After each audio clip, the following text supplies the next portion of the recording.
Phone, social media, mobile, जिसने माया को प्रत्येक व्यक्ति के हाथ में बैठा दिया है।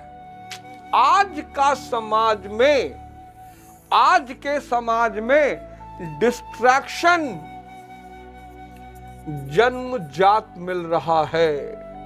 पैदा होने के साथ साथ मोबाइल दिखा के बच्चों को खाना खिलाया जा रहा है। मम्मी पापा दोस्त आए हुए बात कर रहे हैं और बच्चा खुराफात कर रहा है, मोबाइल लिया, अंदर कमरे में भाग गया। अब वो अंदर कमरे में क्या कर रहा है, उसने देखा नंगे रोमन बाहर निकल रहे हैं।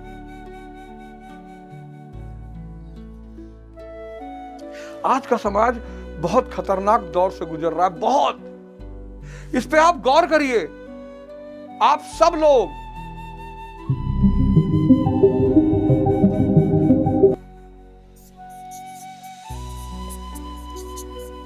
पहले तो लोग शहर जाते थे तो बर्बाद होते थे कि भैया शहर जाइए, मिट जाइए भैया, शहर जात पहले भैया इनके शादी कह दो भैया।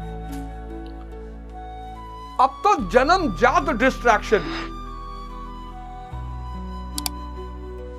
नहीं तो आने वाला समय बहुत खतरनाक हो जाएगा।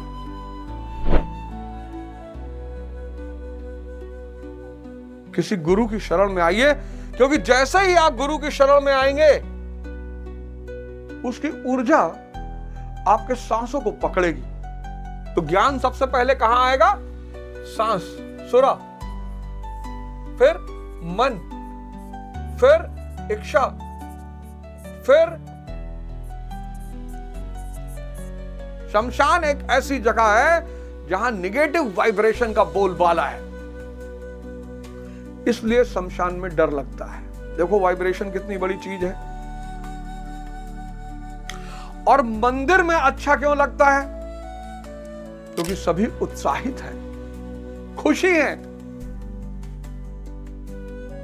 लोग कहते हैं ना कि भैया मंदिर गए और इतना बढ़िया लगा, भैया भगवान को दो। भगवान,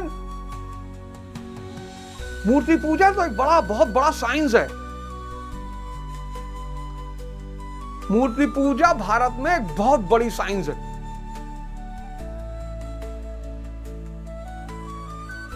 मूर्ति पूजा भारत में एक बहुत बड़ा विज्ञान है, बहुत बड़ा। इसका पहला उद्देश्य क्या है? कि हम सब पत्थर हैं, गुरु चाहिए।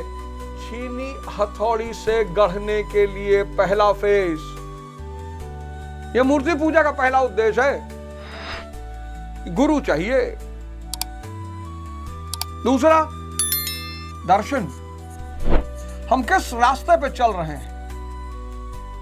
हम ध्यानी हैं तो हनुमान जी। हनुमान जी से बड़ा ध्यानी कौन? ध्यान ने अष्ट सिद्धियां दे दी। अगले एपिसोड में बताऊंगा 8 सिद्धियां। ध्यान से अष्ट सिद्धि 9 निधियां मिलती हैं। एक साहब मुझे मिले, कहे अरे आप बहुत हनुमान चालीसा की तारीफ करते हैं, हम 20 साल से पढ़ रहे हैं। हमने कहा बताओ 8 सिद्धियां कौन कौन सी हैं? और अगर आप ध्यानी हैं तो 8 सिद्धियां 9 निधियां पैदा होंगी, फल मिलेगा। यार कोई भगवान की यहां MP MLA की पूजा करो तो फल मिलता है, यहां SP कमिश्नर के डेली घर जाओ तो फल मिलता है, और तुम 20 साल भगवान की पूजा करोगे तुम्हें फल ही नहीं मिलेगा। तरीका गलत होगा तुम्हारा। अगर आप शंकर भगवान के मंदिर जा रहे हैं तो आप योगी हैं। अगर आप भगवान राम के मंदिर जा रहे हैं तो आप त्यागी हैं और तपस्वी हैं। जल्दी में है, गया एक डिब्बा मिठाई पकड़ाया, पंडित जी चढ़ाए, भाग आया। गढ़ना है। किस दर्शन के रास्ते पे चल रहे हैं?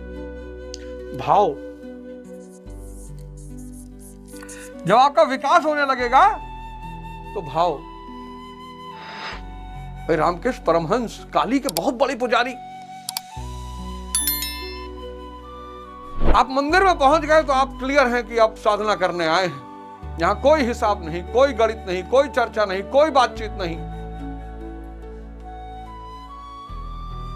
और उद्देश्य कि दर्शन करना है किसका? अपने अंदर के भगवान का। इसलिए मूर्ति पूजा भारत में एक बड़ी वैज्ञानिक पद्धति है। जो आज लोग मूर्ति पूजा कर रहे हैं ना, गए एक लोटा पानी चढ़ाए, तो दिन भर चाहे अपने ऊपर बारिश कराए, तुम्हारे एक लोटे पानी मरा हुआ है। ये बहुत बड़ा विज्ञान है मूर्ति पूजा। तो मूर्ति पूजा साथ साथ किसी एक जागृत व्यक्ति की शरण में आपको आना होगा।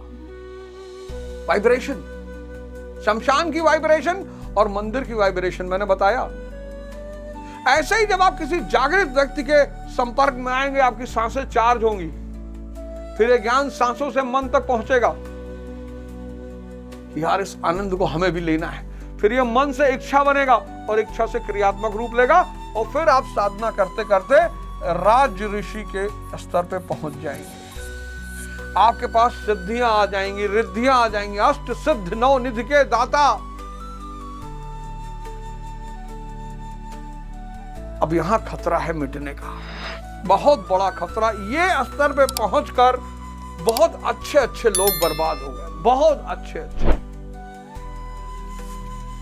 अब आदमी पानी पे चलेगा, मतलब आप गंगा नदी पे चल के नदी क्रॉस कर गए, यहां मैं को बड़ी मजबूती मिलती है, बहुत। मतलब यहां मैं ही भगवान बनने के फिराक में पड़ जाता है। मैं को मिटना है तब भगवान निकलेगा, पत्थर टूटेगा तब मूर्ति निकलेगी। लेकिन इस अवस्था में जो मैं है, मैं अहंकार जो है, वो अति बेहोशी का शिकार हो जाता है। वो स्वयं को भगवान मान लेता है और यहीं पर वो नष्ट होने के खतरे में आ जाता है। तो दूसरे श्लोक में आज थोड़ा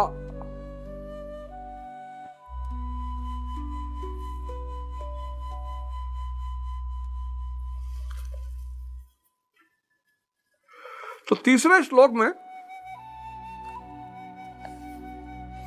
दूसरा हमने चर्चा किया कि राजऋषि के पद तक पहुंचता खतरा बढ़ जाता है, मिटने का खतरा, क्योंकि मैं ही भगवान की स्थिति में आ जाता है।